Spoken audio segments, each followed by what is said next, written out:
So we're outside and I got a cup of coffee with myself, so I apologize if you hear me drinking it throughout this conversation. But I was thinking about what am I doing outside? It's a good question, I guess. It's the morning and I try and get outside to eat my breakfast.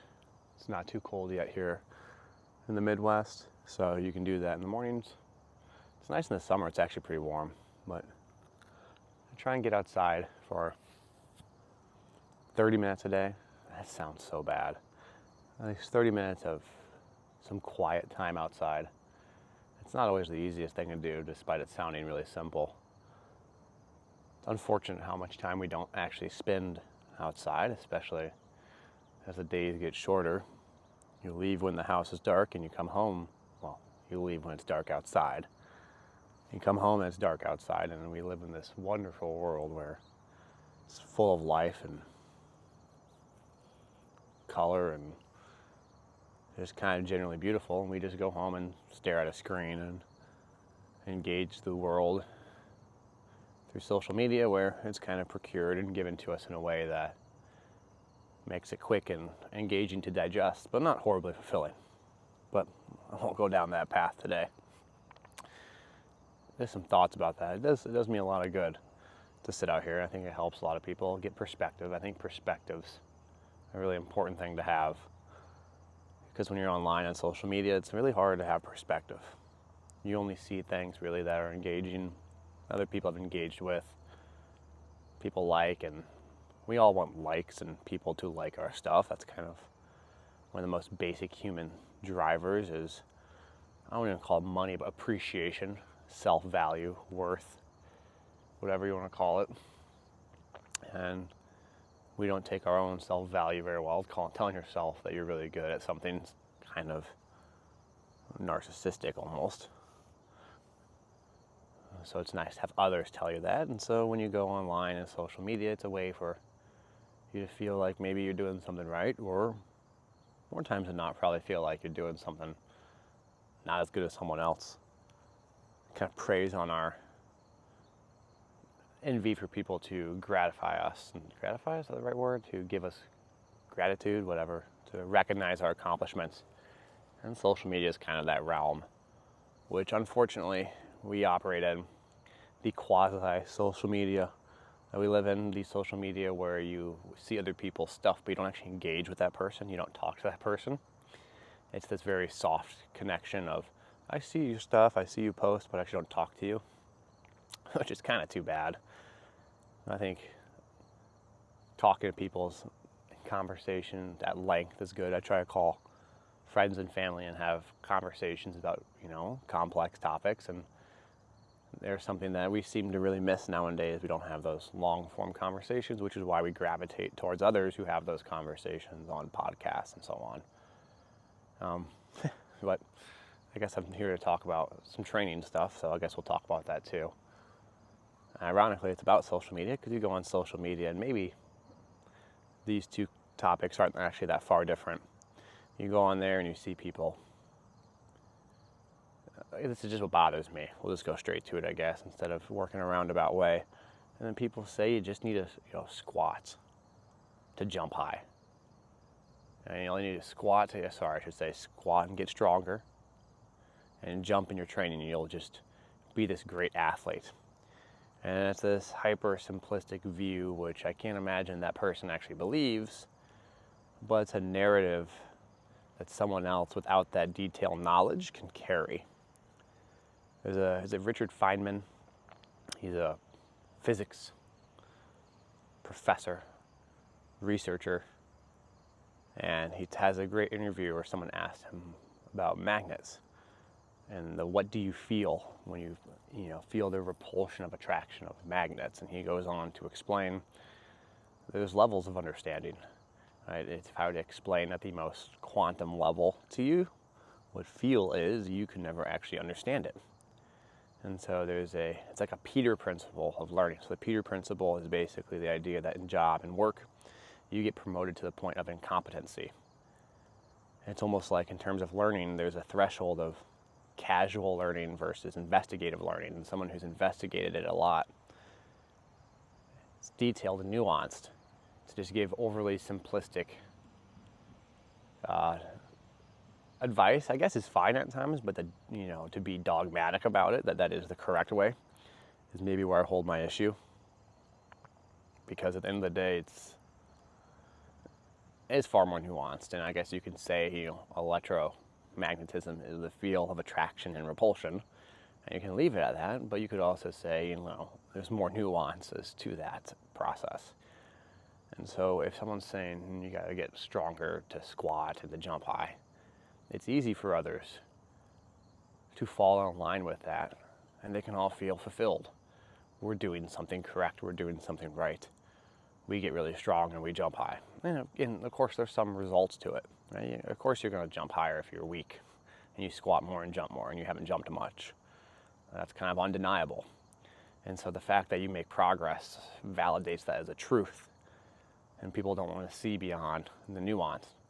Yet if that was simply the truth, the counter argument is, where are all of your great athletes? Why don't you jump really high? Where are your Olympians? If it's just that simple, then results should be simple. And then that's when the excuses come into play. Oh, genetics. Excuses typically are very nondescript excuses, general excuses. And that's how you know someone is kind of maybe leading you down a trail, because they'll say, this is the way to do it, and you'll ask, why doesn't it work? And then they'll put up some blanket excuse, genetics, that they can't even describe genetics, yet they use something that they can't describe as an excuse, and it's typically something that's very much an overarching large area that's almost too nuanced to even dive into. Like, was it genetics? Like, which genetic aspect of it, which gene expression is lacking? And or it's the brain, it's the nervous system, right? These huge nebulous terms. And that happens on social media too, whether you're in strength conditioning or not, and people will tell you, if you want to make money, you should do this, and they give you something horribly simple, and they ask you where they get the results from. They'll say, like, from billionaires I spoke with. Okay, well, that's not like a reason per se. And so back to the training aspect of it, when you think about the training portion, the fact if you admit you don't know something is kind of humbling. It's kind of frustrating. It means you lack knowledge, and we don't really do that very well. Because if we have knowledge, then people can give us, no one's going to be like, oh, congratulations, you have less knowledge. You did a good job, you don't know much. Especially on social media. If I make posts about things I don't know this. No one's going to engage with it. I'm not going to feel fulfilled. I'm not going to feel like anyone likes my stuff. And so a lot of people just post stuff so they can feel fulfilled. And there's like 3 realms of posting. There's like the complaints. I'll post something to complain about someone else. I'll post something, then number 2 would be like, I post something to brag, maybe is the right word, or use myself as self-evidence. I have done this, I have done that, therefore you should.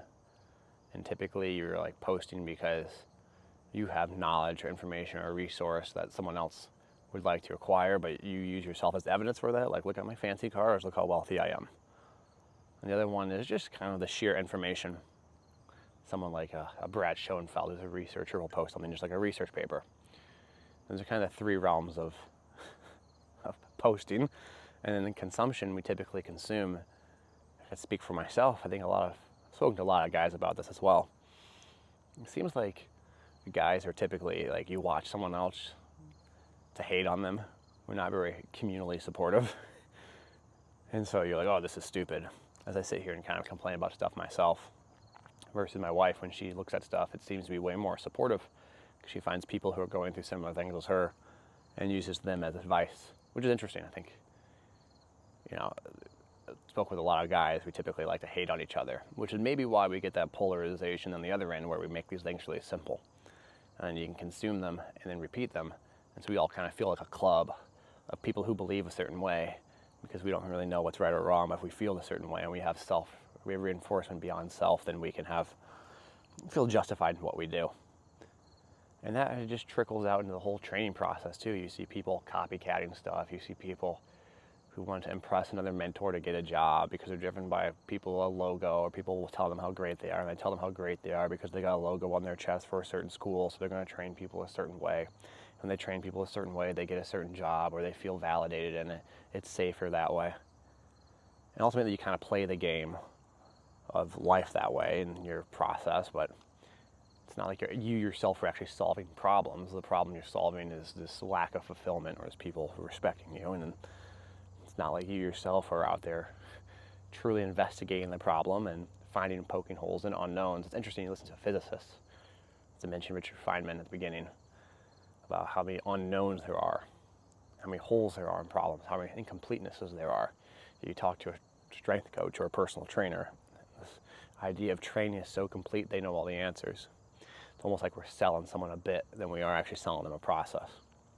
So it's frustrating and it's tough, but it's the nature of the beast. I think a lot of people think it's someone with ill intent making these posts, or they are narcissistic, whatever. But I think it's a macro expression of the whole. It's when we have a bunch of humans on a social media network doing whatever domain it is who wants gratitude and interest, and we are naturally have to do ways to try and get that, and the machine itself, supports certain algorithm or certain actions within the algorithm, and then as a kind of emergent pattern, we typically act a certain way, which is why how you get trends on social media, and you get fads and you get things like that, because typically it's people who just want to join the fad because maybe it works, so like maybe 20%. Other 80% want to join the fad because they can talk to other people about that fad, and it kind of makes a community, because at times we lack a community and we don't have the ability to have those long-form conversations like I talked about at the beginning. So I guess I'll leave it there for now. Let's get my morning rant. So hope that makes sense. I appreciate you guys as always. Take care. I hope you enjoy.